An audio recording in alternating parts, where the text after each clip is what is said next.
Doutor Gastão, parabéns pela sua exposição. E aproveitando sua exposição, o senhor falou das reformas necessárias desde a Constituição de 88, e talvez uma das reformas que não está sendo feita é a reforma política. Então, aí vem a primeira pergunta. Quando da reforma previdenciária, nós vimos que algumas alterações foram sendo feitas, e uma delas é retirar o município e o Estado.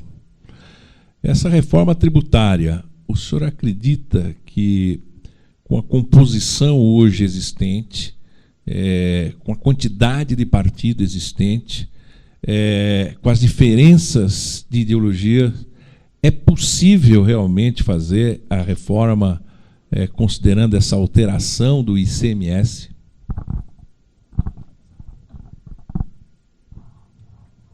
Bem, a reforma tributária é menos ideológica. A reforma tributária é uma questão mais contábil, digamos assim, do que ideológica.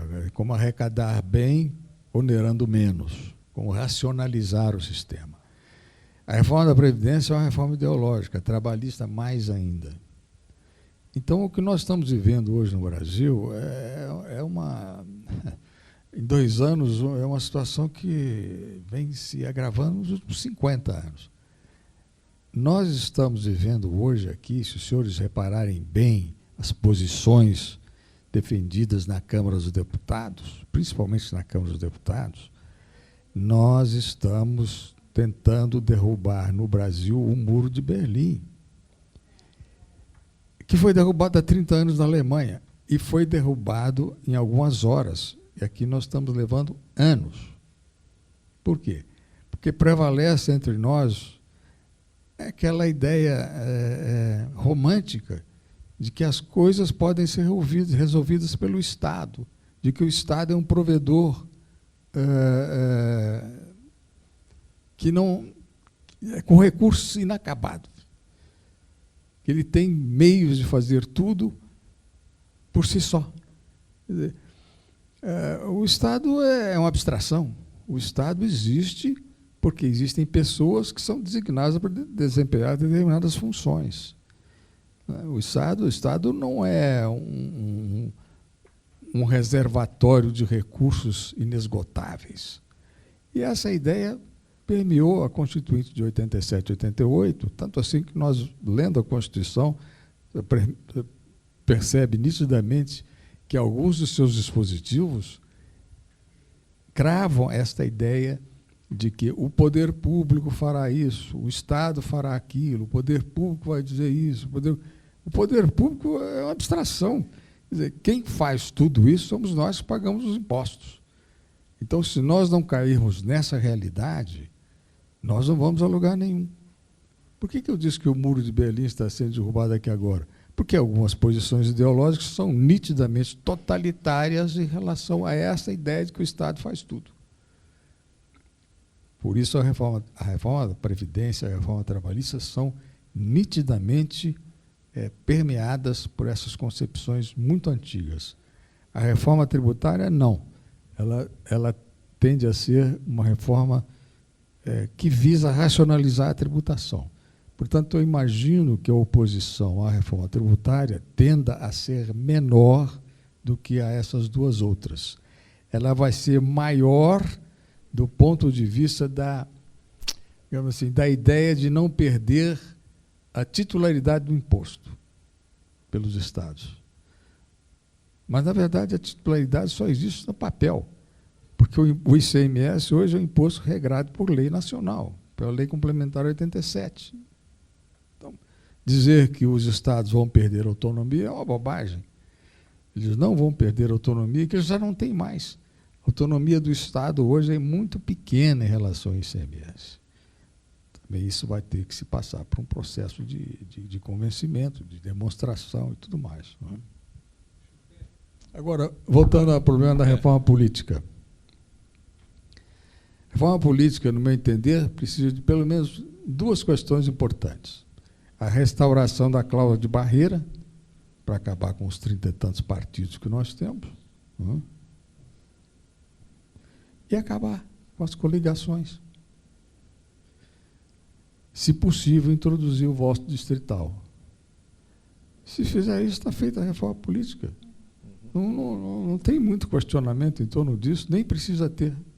Porque o Supremo Tribunal, a meu ver, equivocadamente, disse que a cláusula de barreira militava contra a possibilidade de criação de partidos, isso era antidemocrático. Tá máxima vênia é uma bobagem enorme, porque todos os países civilizados da Europa, pelo menos, têm cláusula de barreira. Por que nós aqui não podemos ter? Então, nós ficamos criando partidos pequenos que só servem para vender a legenda, para alugar a legenda. Isso é um absurdo. As coligações permitem essa história de se eleger um indivíduo com 5 votos, porque um outro teve 500 mil. E o voto proporcional, etc., que distorcem a representação. Desfazendo isso, está feita a reforma. Não há grandes questionamentos. Então, partindo do pressuposto que é mais fácil a reforma ser feita, tem 2 preocupações no setor que a gente precisa explorar um pouco aqui e principalmente ter a sensibilidade do senhor como um assessor da presidência. Essa proposta, primeiro que realmente deveria, por parte da entidade, a escolha de ser monofásico ou plurofásico. Mas, mais importante do que isso, se na cadeia de serviço realmente ser considerado a folha de pagamento.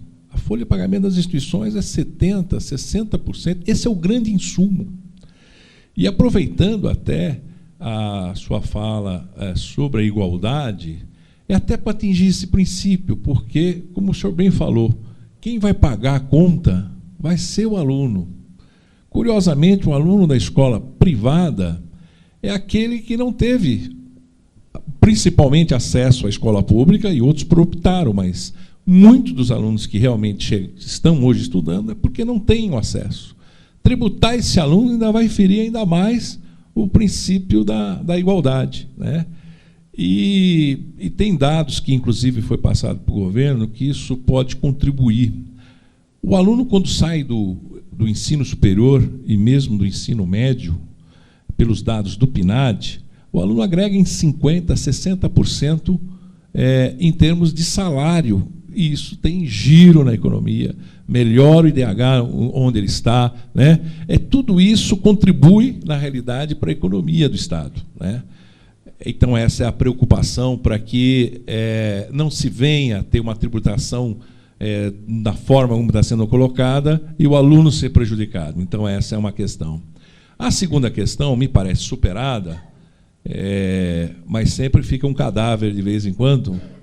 O governo não encaminhou uma proposta para atingir as entidades filantrópicas, e aqui no setor privado existem muitas entidades filantrópicas, e na última hora o Arthur Maia tirou essa proposta, e me parece que o governo também não quer atingir essas entidades filantrópicas, retirando a sua isenção, seja agora ou posteriormente. Então, são essas 2 questões sensíveis que eu gostaria de explorar um pouco na sua fala.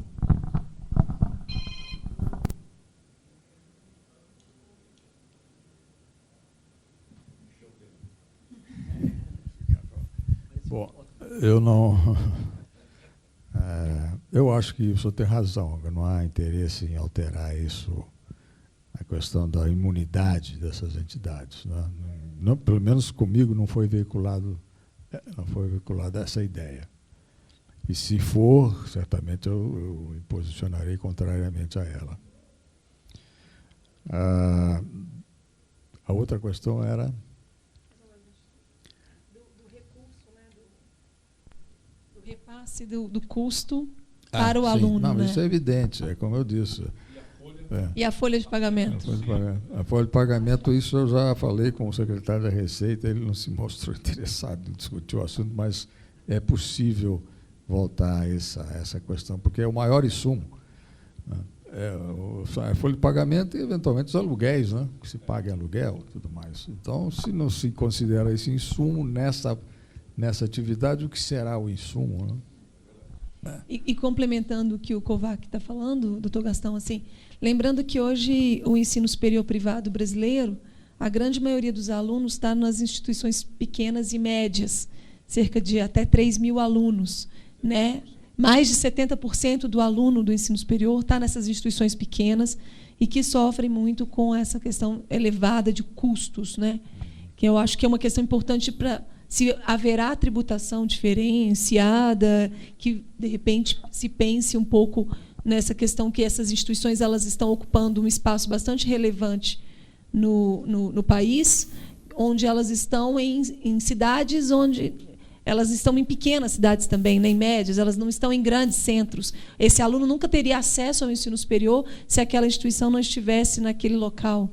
E realmente é uma questão bastante relevante por conta do custo e da questão do financiamento, enfim, a gente volta nessas questões todas, né? Parece que o Marcelo quer. Doutor Gastão, bem rapidinho. Na reforma tributária, parece que é um tema que o senhor tem um apreço grande pela fala do senhor, e agora o senhor falou um tema, eu conversei com o secretário da Receita, mas não deu e tal. Essa dificuldade, há um afã, obviamente, arrecadatório dentro da Receita, do Ministério da Fazenda, pelas questões orçamentárias, etc., a dificuldade orçamentária, o déficit do país, que é bilionário, né, quase 200 de bilhão, e então há um afã, uma necessidade arrecadatória muito grande. Aí minha pergunta é nesse sentido. Como o governo, nós estamos tratando de um PL agora de licenciamento ambiental, que é o 3729, que há posições diferentes dentro do governo. Então, o Ministério do Transportes, Minas e Energia, cidades estão de um lado e o Ministério do Meio Ambiente, obviamente, defendendo uma outra corrente. Então, como lidar com a questão tributária dentro do governo atual, que tem um limite de atuação em função do tempo, né? Então tem mais 1 ano e meio, sem perspectivas de uma renovação, por enquanto. E como se dá essa discussão internamente, porque, por exemplo, na reforma da trabalhista, eu esperava particularmente que o governo ele tirou um pouco do trabalhador, tirou um pouco do empresário, melhorou um pouquinho aqui, melhorou um pouquinho, mas não mexeu em nada em relação à desoneração da folha, por exemplo. Podia ter um artigo, 2 artigos, desonerar a folha, tirar um imposto, né? O governo dando uma sinalização, olha, eu também estou junto dessa retomada, abrindo mão de alguma coisa que é do meu quinhão. E não aconteceu. Então, e eu imagino a dificuldade que seja esse tema dentro do governo. Como lidar internamente para que a Secretaria da Receita e o Ministério da Fazenda tenham um pouco mais de flexibilidade para ajudar nessa retomada da economia? É o seguinte, há um entendimento entre o Ministério da Fazenda, a Secretaria da Receita e eu, de que tudo que for feito será feito de comum acordo.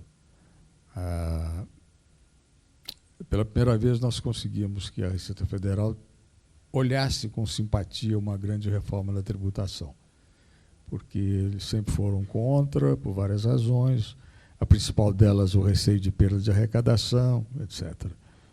E agora nós estamos caminhando juntos. O que eu disse ao presidente é que eu não via como o Executivo, a essa altura, pudesse remeter ao Congresso um projeto de emenda constitucional para fazer a reforma tributária, já que o Congresso está debruçado num projeto maior há muito tempo. Então, seria muito melhor que nós apoiássemos o projeto vindo do Congresso do que elaborar uma nova proposta de reforma tributária. Isso, claro, passa pela aprovação, ou pelo menos pela neutralidade da Receita Federal, que é um órgão importante do próprio governo. Nós não podemos agora aqui brigar com a Receita Federal. Quer dizer, ou fazemos as coisas em conjunto, ou elas acabam não saindo. Então, a ideia aí vai um pouco da habilidade política de conversar e saber levar isso concomitantemente com o pessoal responsável da Fazenda e da Receita Federal.